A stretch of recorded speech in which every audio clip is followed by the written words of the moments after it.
Hi everyone, we're here with Neel Shah. He is born and raised in California and just went to India back to his roots to start another venture. But first of all, Neel, thank you for taking the time for being part of our video blog. Thank you so much. I'm really happy to be part of it.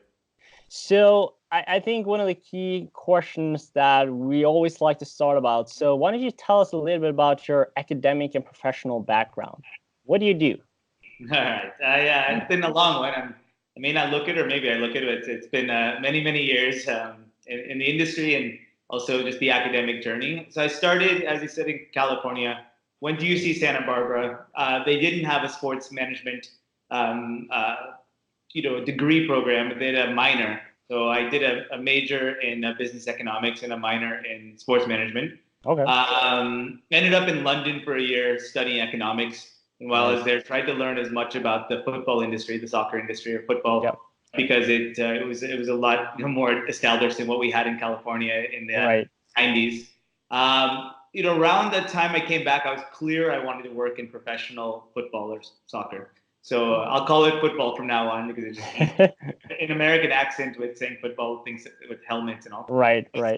I was clear I wanted to work in professional football in America. And thankfully, Major League Soccer was established in 1996, right around the time I was trying to think about my future career. And so I decided to go to Seton Hall University in New Jersey to get my MBA in sports management, and got a internship with MLS. And in 2002 was hired, and really the last 18 years or so, I spent my 20s in New York with Major League Soccer, and then the last 10 years I've been in India working in all different aspects of the football industry, and now I work in the development of all sports in this country. Very nice. I think also like you talked about there though, like the timing of like the growth of MLS and just being part of that journey. How do you see kind of like that timing fitting in and obviously just talking about the MLS right now and like where it's gone from the beginning to where it is now. A lot has happened there. You're completely right. I didn't know it then, but I definitely know it now. I'm definitely a startup grassroots person. I like being in that startup space with a lot of people who are really passionate about something, don't know where it's all going exactly, but have a sense of where they want it to go.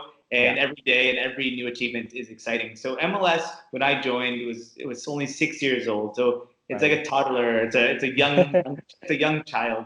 And we were in this office on 42nd Street, across the street from Grand Central Station in New York City. I was 22 at the time. We had probably an average age in our area of non-executives of probably 26 years, and all of us love soccer or football. All of us loved the idea that we get paid to work in something that we are so passionate about, and we had a huge belief that we can grow this league to new heights. And signing Freddie Adu at the age of 14, or Landon Donovan does something, or the 2002 World Cup and DeMarcus Beasley and Donovan are leading the team into the quarterfinals. I mean, incredible heights at that time. For sure. But the league was far from being successful from a perceptional standpoint. It wasn't really didn't have relevance in the U.S. in a lot of ways. Teams were contracting at times, or even the expansion markets were taking a little while to grow and establish. Now let's fast forward to 2019. It's almost 25 years old. It's in its 20s. It's well beyond its startup phase or even adolescent phase. It's a very structured, extremely successful business model, and it's also has relevance in many markets. And the expansion cities are doing incredibly well. The TV are coming through. So one thing I can say about MLS in general, and I'm very biased because my heart is very much with MLS. Even back in 2002, 2003, when things weren't looking so good externally, we all of us in the league office, we all felt very strong about the framework and the blueprint of the MLS business model, knowing that single entity model and the kind of owners we had, plus the kind of the growth that soccer had in the U.S. and the trajectory, we had a very strong belief that it's going to eventually become what it is today. It's probably better than we even thought, but I'm not at all surprised that it's growing in the pace that it is. It's great. I always feel a part of the league, even now, sitting many thousands of miles away from and in the U.S. or North America. I'm very much a big believer in what the league has done and is doing. No, for sure. And I think it must have been an amazing learning experience for you to be part of, like, from an intern and just being part of the growth and expansion of the MLS. But now you're the head of sports education, new business at India on Track. So can you tell us a little bit more about India on Track and your role with this organization? Sure. So India on Track it started 7 years ago. It started also by somebody who's come back from the U.S. A person named Vivek Sethia. He did his MBA at Cornell University, went to work for Deloitte for a few years in New York City, and Right. then wanted to come to his roots. And one of the things he realized when he got back was that, instead of just looking at the top, which is looking at the professional leagues like IPL and others, which were going as they were going in India, we need Yep. to focus more on quality training programs at the grassroots level and at the youth Right. level. The U.S., of course, has really not perfected it, but has done extremely well in creating quality training programs for many sports. So we decided to set up India on Track to focus primarily on that. It started with the Arsenal soccer schools. Yep. So Arsenal FC came over with us, and we built a number of training programs, and eventually ended up going with the NBA basketball schools, then Right. Prakash and Nice. badminton schools, and now even Major League Baseball. We run a lot of baseball programs around the country. So Right. while training programs was a start in India, it's one of these countries because the sports industry is evolving Yep. that even just by being so focused in the industry in any particular vertical and being professional and building trust and credibility with who we are, it all of a sudden opens the opportunities for more business outside of your core area of expertise. So all of a sudden, when La Liga was looking to set up an office in India a couple of Right. years ago, they came across India on Track, really liked what we were doing, and decided to set up Nice. an office with us. So we run the Right. La Liga office in India. Then on the other side, Premier League has been doing a lot of work in India for many years, a lot of great work. They also recognized, hey, we like what they're up to, so they became a client as well. So now all of a sudden we have this consultancy department. It kept Right. going with events, then it went to digital marketing, then it went to sponsorship, and it's all tied in. So we decided that one of the things that we struggled doing, well, not decided, but what we struggled was finding good people to hire to either work in our verticals or head of our verticals. When you have Right. clients like Borussia Dortmund, City Football Group, Arsenal, Major League Yeah. Baseball, Yeah. NBA, you need professionals For sure. and people who understand the West and the East. And so what we thought was that instead of just picking off the current crop coming out of graduate programs around the world, why don't we set up our own sports management institute to train Right. young people in the way that we believe would make them most industry ready? So while we all work for India on Track, I also run our sports management institute, which is a 15-month program focused on making our students industry ready. So when they come out, they can Nice.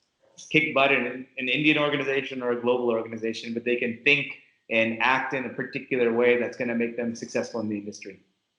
No, for sure. And I think we talked a lot about one of the key challenges students are facing after graduation is kind of like understanding what opportunities they have out there, and how do you and like this sports institute program tackle this challenge? Yes, this is an area that I feel very deeply passionate about. I have seen too many people in the world work there. Supposedly, it's about 100,000 hours that we work in our life, from the age of 22 to the age of 65. And a lot of research shows that 80% of people, all people who are working professional jobs, don't like what they do. And if you're Right. giving 100,000 hours of your life, and a lot of that time is not fulfilling or satisfying or even enjoyable in any way, it creates a lot of negativity in the world and in our Oh, homes for as sure. well and in our hearts. So I'm one of my missions in life is to help people find a career pathway or create a career pathway that's in line with who they are.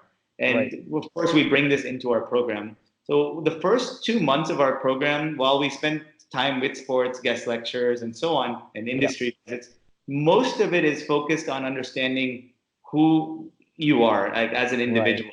So we do neuro-linguistic programming. We do a lot of other courses. One of the courses we offer is a 16-hour program called self-discovery.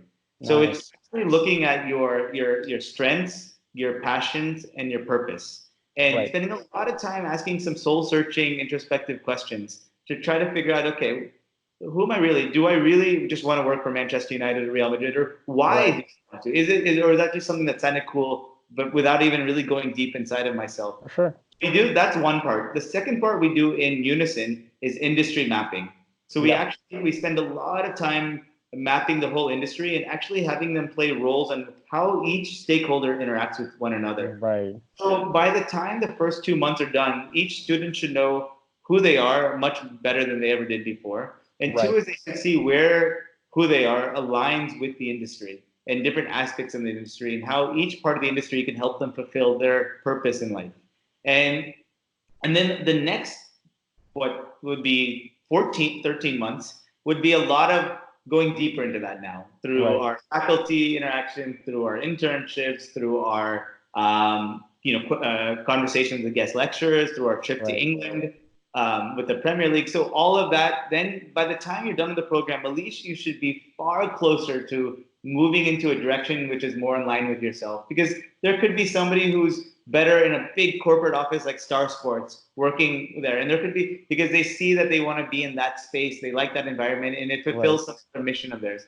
But then there could be somebody who's happy just being a startup person and working with two, three people on some grassroots program idea only focused on one city.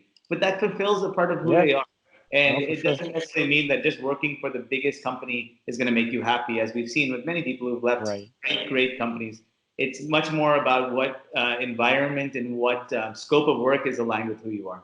100%, and I think it's key, to build a solid foundation because as we can see, it doesn't matter where it's if it's in India or Norway or in the U.S. Like, I think a lot of the students are just seeing a very small percentage of what's out there. Obviously, it comes back to the media and marketing and what people see, kind of like the big names and the big leagues, and then maybe are I wouldn't say misguided, but a little bit lacking the knowledge about what key funnels and areas you can tap into, and I think also like a little bit more about being aware that some of the paths maybe doesn't seem natural at first sight, but once you started diving into it, you actually realize that, for instance, like Twitch could be one of those funnels that could be an area in sports. For instance, like the esports market, you even have like esports organizations, and why not? And even like Visa, you have the governmental institutions,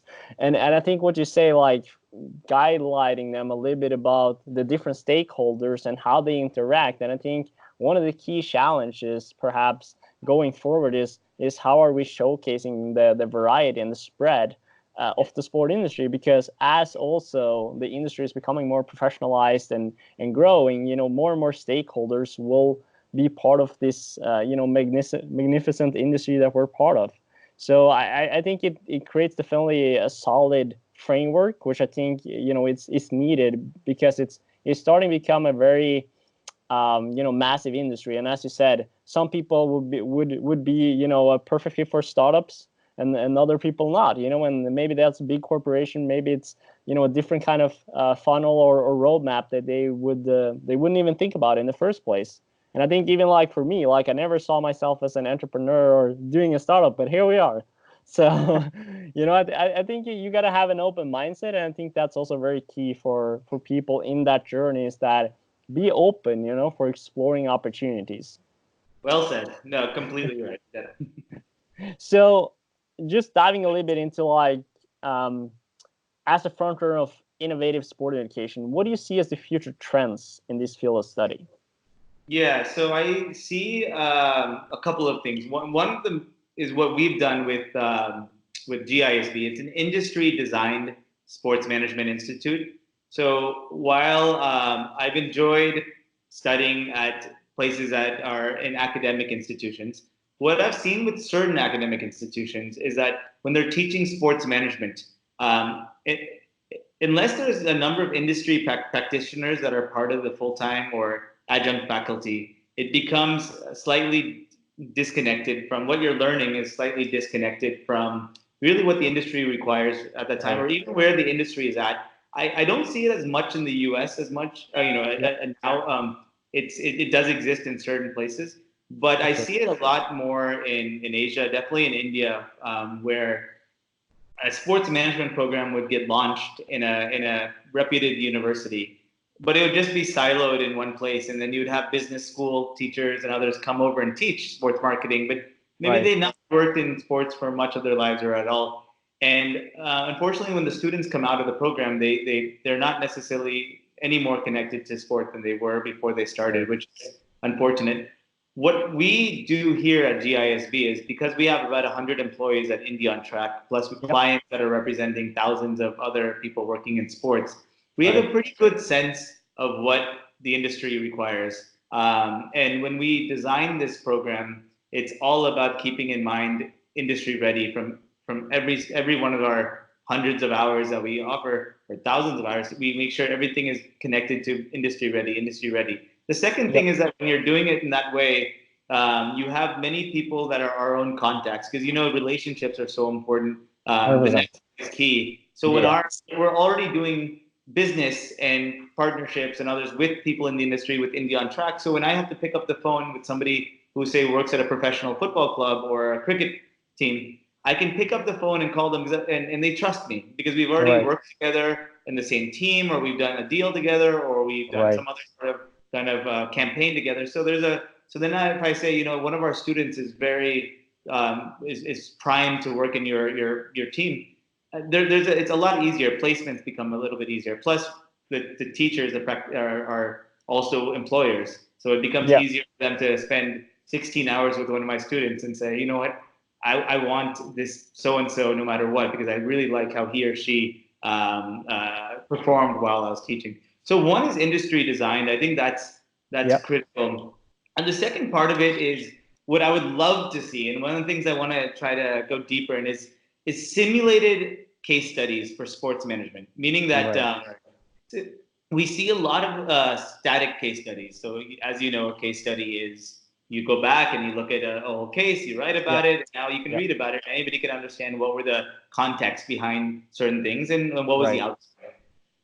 The reality is, and you would know it, LA, as well. I mean, and the more you work in sports, if I look at back at my 18 years in the industry, both in the Yeah. US and in India, like nothing can prepare you. I mean, No. very little can prepare you for the kind of challenges and Yeah. the kind of variations and the dynamic nature of our industry. And Right. so, one thing that we speak a lot about here with our board is how do we look at a couple of key kind of focus areas and create a simulated case study, meaning that, okay, if I'm running the U17 World Cup in India, which was Right. a couple of years ago, and Yep. now I'm working on it. And if I go this way, this could happen. If I go that way, this could happen. But now, all of a sudden, what happens if the government shuts down the stadium and I have to go and move the semifinal to another city in 48 Right. hours, which happened? What are the variables and areas that I need to work on, and how do I manage that situation with our ticketing partners, Right. our staff? So these simulated case studies we're looking at from many different people in the industry to start developing them and using technology and machine learning and AI and all that to Yeah. really to another level. I think that would be another area that I'd feel. So these are the two bigger ones I'd say, is keeping it industry designed. Yep. So even with industry designed, our institute is here in our sports management company's office. So Right. imagine like CAA or IMG or Octagon actually having a campus, a full-time campus inside of their offices. Right. So when the students come on site, they're actually already feeling they're not in a school, they're already in an agency. And Yep. they're, even though they're in a classroom, they can feel the vibe of what's going on in our agency on a day-to-day basis. So Right. I see that industry design side and also the simulate case studies are two of the innovations I would like to see. The third one, without going too long on this answer, is I would like really play off the globalness of sport. Right. And what I mean by that is that we have an institute in Mumbai, India, and Yep. say, for example, USF, where you went to in San Francisco or in Orange Right. County. Now, there could be, say, the Sacramento Kings, who just came out here and played a game in India, a match in India. Nice. it'd be nice to have USF students, like so say Sacramento Kings wanted to look at how to build their brands in India. Now I Right. can set up my students to work on a market research, but many of Yeah. them won't understand the nature of the Indian community in Sacramento, in and around. So I would Right. like more partnerships between, say, a USF and a Entities. Yeah. GIST, where say a young Ole is there and a couple other students are working Right. on the project from San Francisco. We have three of our top students from India being Right. mentored by both. And so now the market research that comes out is a mixture of people in market with Sacramento or Bay Area 100%. and Yeah. people that are here in India and coming up with something that's far more robust and accurate, to the two markets that they'd be considering. So No, I those are think it's a great idea, and it's almost like a shared learning model. If you think about it, and I think I agree as well in terms of case studies, because I think one of the things I remember from like my education as well, and um, and I think like for us having like specific cases that we work on, and something that I loved a lot about USF was we sometimes had real life cases, where we actually helped Cal Bears, with like their marketing strategy, or we talk with the 49ers about something that the problem that they had right now. I think it's good to have the mixture of both, of course, like evaluating and like thinking about, okay, how we could do, those things, but also working on, real life cases, because as you know, things are moving so fast. And I think also the organizations could benefit more from this as a resource, which they not necessarily always think about as much, where obviously they're busy in their day, and there's so much going on, and then there's so many talented young upcoming professionals that could utilize that time in order to help them with certain cases. And at the end of the day, it's the organization's choice to choose if they want to use it or not. But I think it gives them a really good understanding of like what is the challenges right now, how are we going to solve them, and perhaps even come up with that solution. And I think that would be key for sure. yes, yes. Do you want to just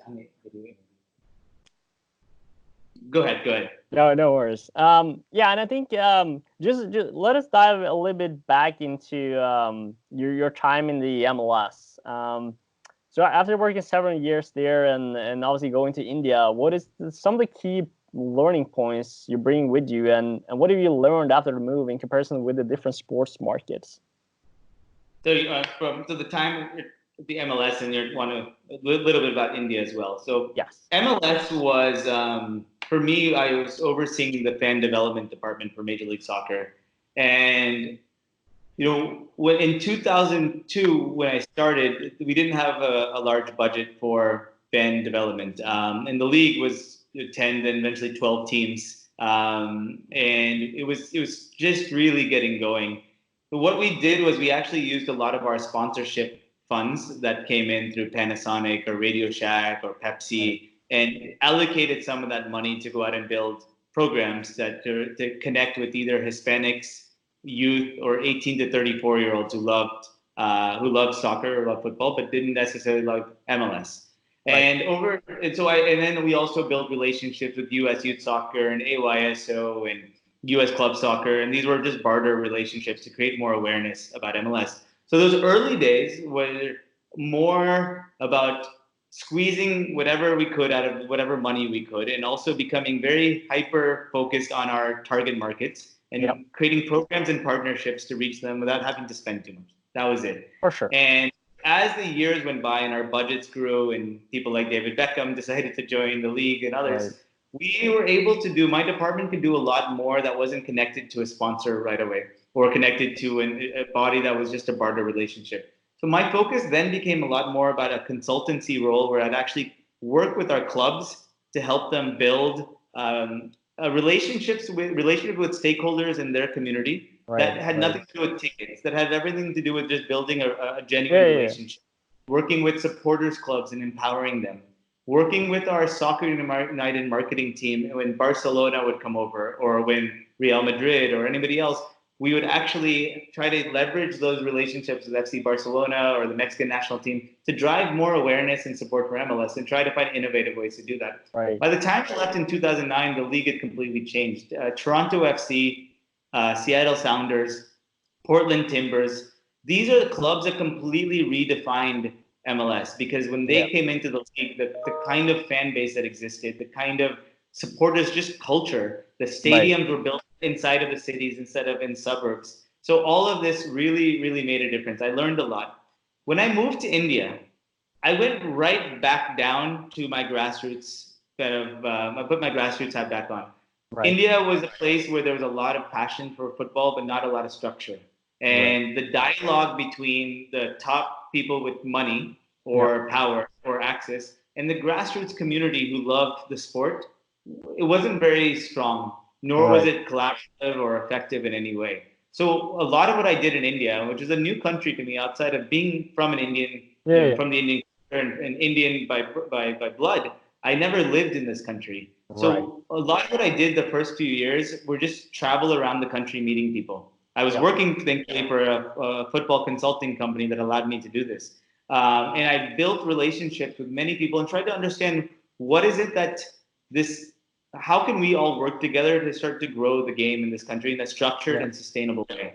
And really, over the last 10 years, the main thing I've taken from my time at MLS and my time in India is it's all about people and Right. mindset.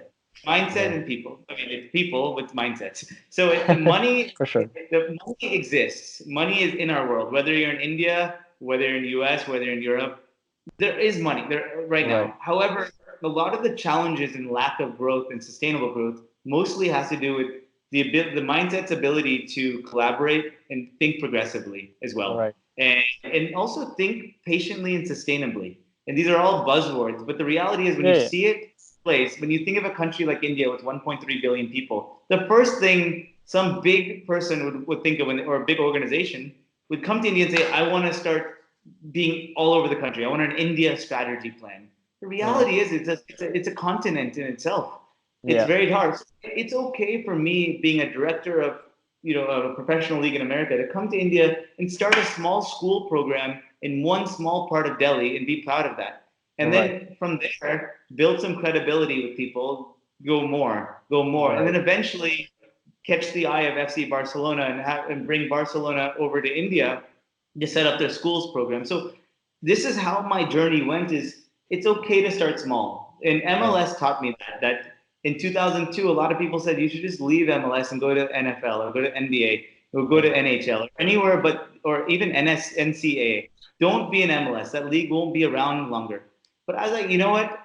I don't mind being in a place that's small and being in a Right. place that is maybe perceptionally is not the highest in terms of people's belief in the future or even the present. But if I For sure. believe in what I'm doing and I believe in the future, it's going to be okay. And I'm gonna make this work. And I think the MLS business model and the trajectory gave me the belief that I can come to India. And even though football wasn't very big in India then, Yep. I knew one day I'll look back and say, thank God I stuck this out. Right. Because if I and joined cricket in 2000 or in say 2009 when I got here, I don't think I would be as fulfilled as I am now because I stayed true to what I came here for was to help grow the football industry in this country. No, for sure. I think that's amazing, and I think one of the key lessons from your answer is kind of like the startup mentality, right? And Mm-hmm. of course, like you got to begin small and build your way up. And I think what you're saying about people and the mindset is absolutely key. And I know we've been talking for some time, so I have like one final question, and that is, what tips do you have for our listeners that are trying to break into this amazing industry? Yes. So I kind of touched on this earlier, but please, listeners, get to know yourself first.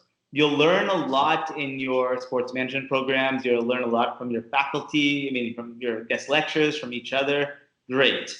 That's all fine. But before you know what your strengths, your passions, and your purpose is, it's really hard to know what to do with that information. So, and also us on the employer side, we like to interact with young people with conviction.